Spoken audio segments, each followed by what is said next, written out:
Romances de 30 ou romances regionalistas. Enquanto o Mandela solta a vinheta e você deixa o seu like, a gente se prepara para começar a assistir essa aula. Vamos lá! Olá meninos e meninas, jovens do meu Brasil, tudo bem com vocês? Eu sou Geraldo Filho e na aula de hoje nós veremos sobre a prosa da segunda fase do modernismo. Isso, se você é novato aqui no canal e não conhece as nossas outras videoaulas, deixe o seu like, ative o sininho, se inscreva aqui para que você possa receber as próximas notificações e está aqui nesse card a aula que eu falei da segunda fase da poesia modernista, que muito diferentemente desta aula de hoje aqui, na segunda fase da poesia modernista, pessoal, nós tivemos uma pluralidade temática muito grande. Já nessa produção literária que nós veremos hoje, todos os autores dos anos 30 até 45 vão ter o Nordeste como temática. Por isso são chamados de romances regionalistas. Romances regionalistas porque tem o Nordeste como principal característica.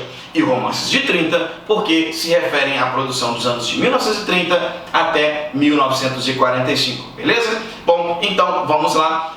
Se estamos falando de Nordeste, se estamos falando dos anos 30, gente, é importante lembrarmos qual é esse contexto. Nós estamos no contexto de Getúlio Vargas, a Era Vargas, uma época de seca muito grande e é um período que vai dar início ao êxodo rural muito grande do Nordeste para o Nordeste brasileiro, sobretudo a partir dos anos 40. Todos os autores dessa fase, por exemplo, José Lins do Rego, Jorge Amado, Graciliano Ramos e Raquel de Queiroz, eles têm a temática voltada para o Nordeste. E essas temáticas, quais serão as temáticas ali? A questão da seca, a questão da miséria, e nós estamos falando de uma miséria humana. Essa miséria humana é falta de afeto, é falta de carinho, e é uma miséria social, fome mesmo, a morte, essa questão de principalmente a falta de saneamento básico, e a falta de perspectiva de vida, e também a forte marca da religiosidade. Então, esses autores, vamos começar pelo principal nome dessa fase, que é o Graciliano Ramos. Olha, gente, o Graciliano Ramos, ele é dono de um realismo literário muito grande, porque nas suas obras ele explora principalmente, gente, o psicológico das suas personagens. Ele é conhecido como dono de uma literatura sem bijuteria. Gente, qual seria a classe de palavras dentro da língua portuguesa que dá adorno, que enfeita as palavras? Seria o adjetivo. O adjetivo dentro da língua portuguesa é aquela classe de palavras que tem como finalidade dar muitas características. Mas o Graciliano Ramos, dando um realismo maior à sua produção, ele sabe que o personagem que mora no sertão, que tem fome, que sofre de angústias, que não tem muitas perspectivas de vida, ele não é um ser falante. Por isso ele economiza muito nos adjetivos e ele explora muito o psicológico das suas personagens, como em várias de suas obras, e aqui eu vou destacar sobretudo São Bernardo, em que ele retrata o personagem Paulo Honório, e a sua obra célebre, que é Vidas Secas, e ele retrata ali os personagens Fabiano, e sim a Vitória, e a nossa cachorra Baleia, e o menino maior e o menino menor.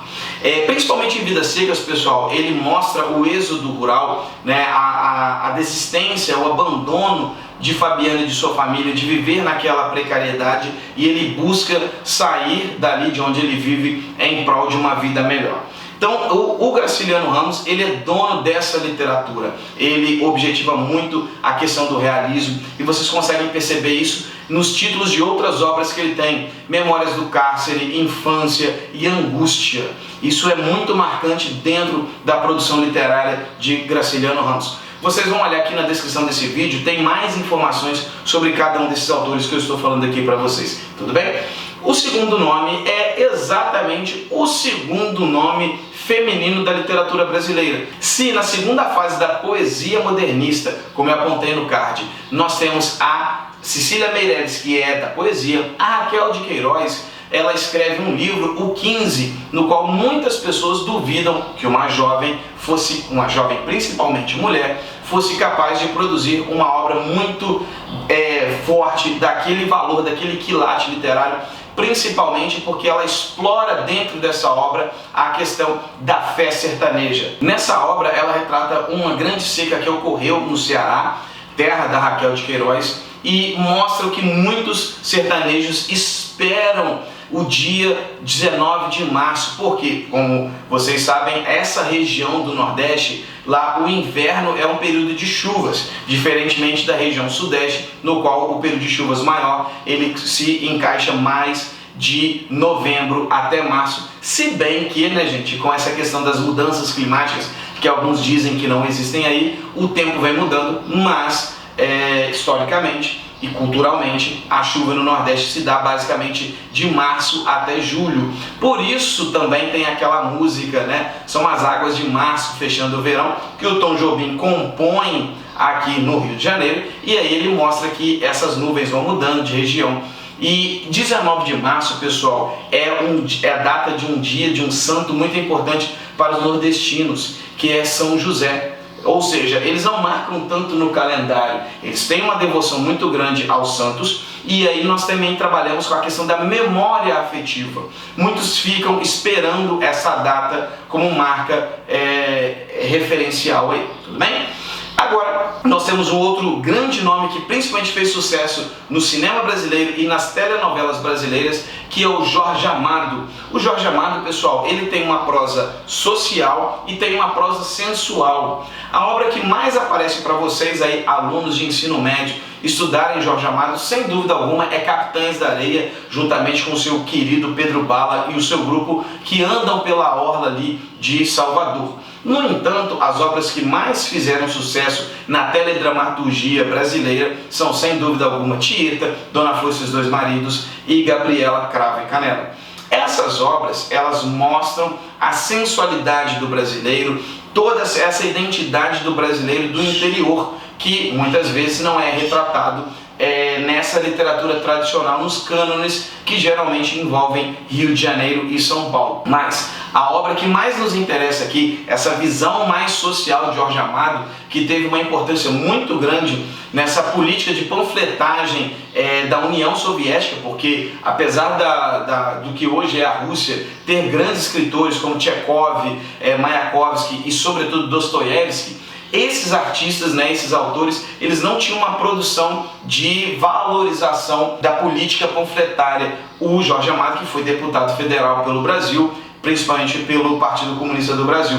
Então essas são características que vão aparecer, a militância dele, toda essa relevância. Ainda nós temos aí, nesse caso, o José Lins do Rego. O José Lins do Rego, ele é um autor de forte caráter biográfico, né? Ele retrata muito essa questão voltada ali principalmente para o ciclo da cana-de-açúcar. Ele que escreve, por exemplo, Fogo Morto, e escreve também O Menino de Engenho. São obras de caráter autobiográfico, ou seja, memorialistas, e que se passam dentro dos engenhos do Nordeste. Lembrando que a cana-de-açúcar foi um momento, né, de pujança econômica do Nordeste e retrata todo esse período, beleza? Bom, se vocês gostaram desse vídeo, deixe o seu like. Se você ainda é novato aqui, ative o sininho, se inscreva no canal, mande para os seus colegas. Um grande abraço a todos vocês e até mais. Valeu, fui!